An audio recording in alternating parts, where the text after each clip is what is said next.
Hey guys, Mike here.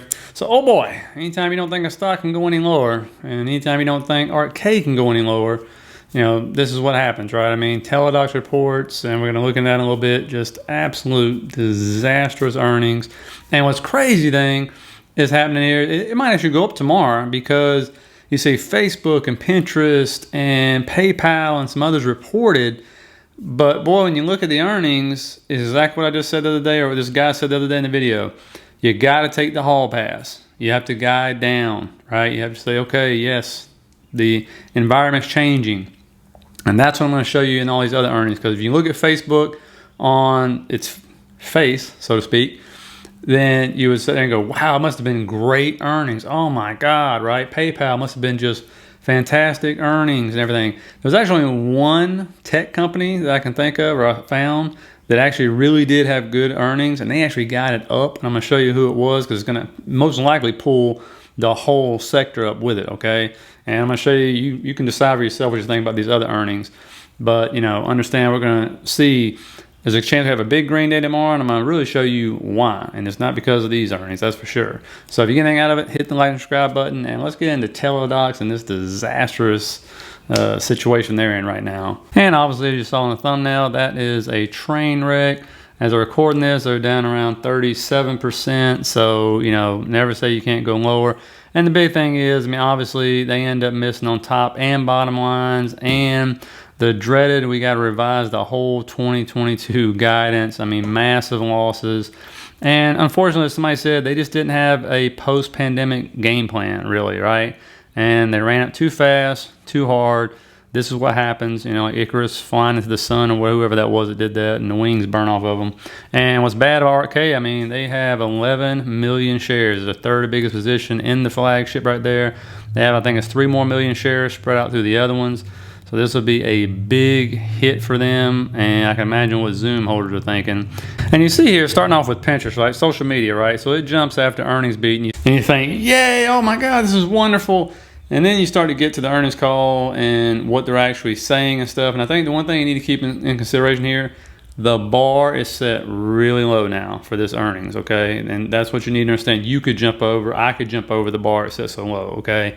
And again, these guys are taking the hall passes, which is smart on their part. And this is what actually the market likes to hear now. So obviously, Pinterest beats EPS and revenue, and they guide for second quarter revenue to grow about 11%, which is really not that good. Here's the big thing though. Global monthly active users decreased by 9% from the same period a year ago to 433 million.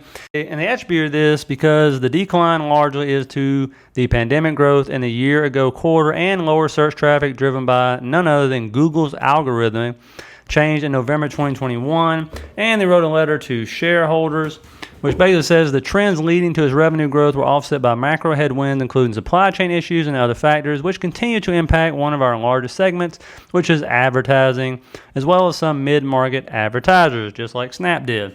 And of course, here comes PayPal, which if you own any fintech stocks, you really want to hear what PayPal had to say, because they're up after in after hours. I mean, not by that much, but what they end up doing, guiding down for the year. Yeah, so in the first quarter, it looks like slightly mixed results here. Revenue was a beat, but PayPal with a significant slash here to full year guidance. Let's start with earnings though. Adjusted EPS 88 cents for the last quarter. That was in line. Revenue coming in at about 6.5 billion, 6.48.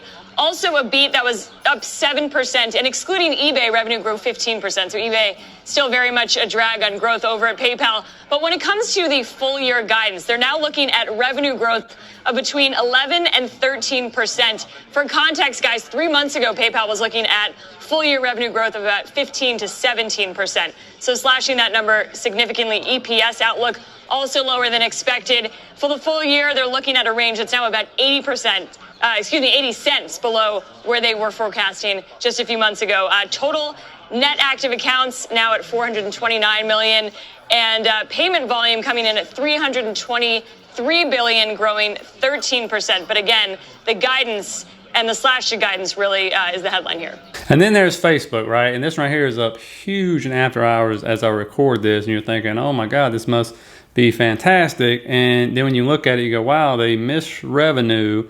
And what you couldn't find out is the bar is just set so low that, you know, this stock is up more than Tesla was up. And Tesla crushed their numbers. They gave good guidance, right? And here's Facebook.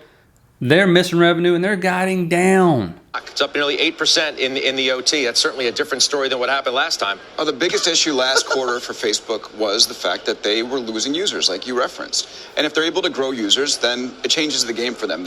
You don't really find a way to make your living as a shrinking social network. Look at Pinterest right now. Disastrous, the contraction that they're seeing. Facebook growing, that's important. I think that the revenue guidance is a concern, right? They're still being hit by Apple, probably inflation and other macro factors that we're seeing across the economy. But number one is they have to be able to grow, and they're growing. So that's why the market's reacting. Josh, that last print last quarter had people wondering perhaps whether we had seen peak Facebook. A first ever drop in DAUs. I'm wondering if we're still thinking that today there is competition to worry about. TikTok and Snap, other things that people are doing today may be different than Instagram. What do you think? Yeah, and now on the horizon, my friend Dan McMurtry at Super Mugatu on Twitter likes to bet against companies where they end up with a competitor that's like being locked in a cage with an axe-wielding psychopath. A reinvigorated Twitter, don't believe the hype about we're closing down ads. If anything, they may get even more aggressive in competing for eyeballs, for ad revenue, for everything. With something like an Instagram. So I don't love the setup here. I like the fact that the stock was able to bounce rather than violate those COVID level lows, which is about 150 to 160 a share. If we're not going to visit those levels tomorrow, I guess that's a good thing. That's somewhat constructive. But technically, this thing is still in no man's land. And as we've learned, don't trust the post-earnings bounce. They almost never last. So far, that's been a pretty good rule of thumb for investors on the day after earnings. Maybe this one will snap that narrative, but until it happens, I wouldn't be saying the coast is clear in this name. It's just a lot of damage and a lot of people trapped in this stock. And remember what Facebook is, right? They're transitioning to the metaverse. They got a lot of money going towards it. If that works out, boom, they're hitting it.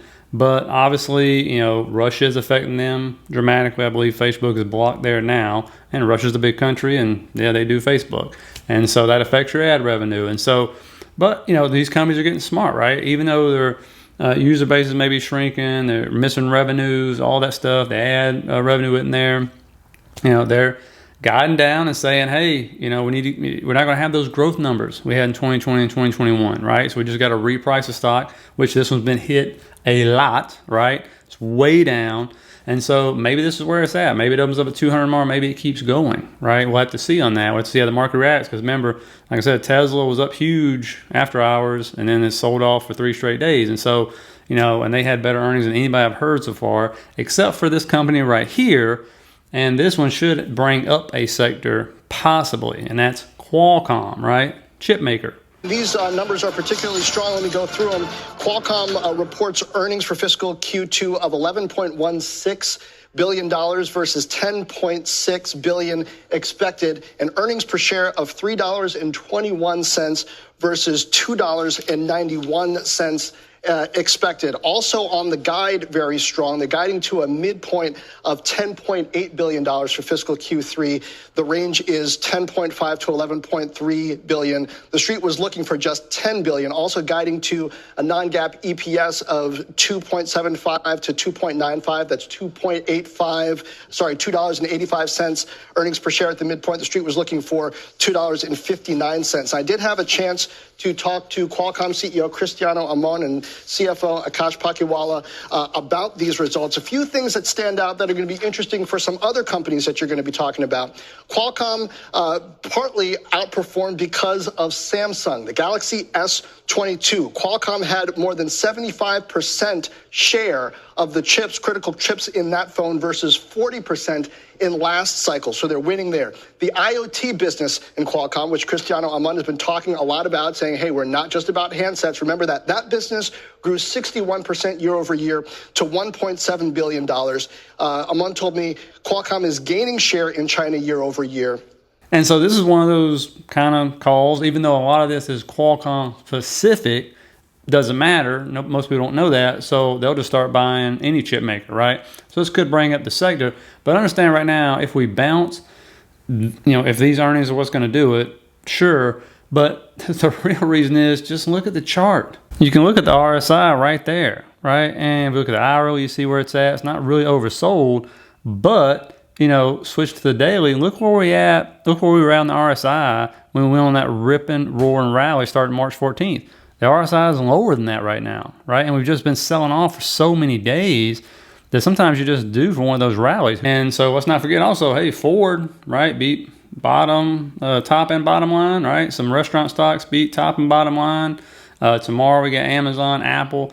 I mean, I'll be shocked, because again, the bar is set so low. I'll be shocked if Apple doesn't beat, and then Amazon, I don't know about. They're kind of all over the place. But the good thing is, here's what you know from now on in. The bar is low. It's not high. You can guide down, which usually you couldn't do in 2020 and 2021, right? Because the bar was so high. You can guide down now. You can have your subscriber base shrink and your stock still goes up because they've been beaten down so much, right? And that's kind of where we're at. And we kind of get a free pass until, the FOMC meeting, which is in the first week of May. So got about a week to 10 days on that. So we'll see what happens from here on out. But I want to put that out there to you. I see some people hitting comments going, oh, this is great, man. They're killing it. They're not killing it. You need to make sure you keep that in perspective. Understand this is a different market now. And that's just the way it is. And so your companies don't have to be, as long as they're not like, what happened to Teledocs there, and report disastrous earnings, should be fine. We'll see, okay? And so, anyway, hope you guys got some out of it. Hit the like, subscribe button if you did, and I will see you tomorrow.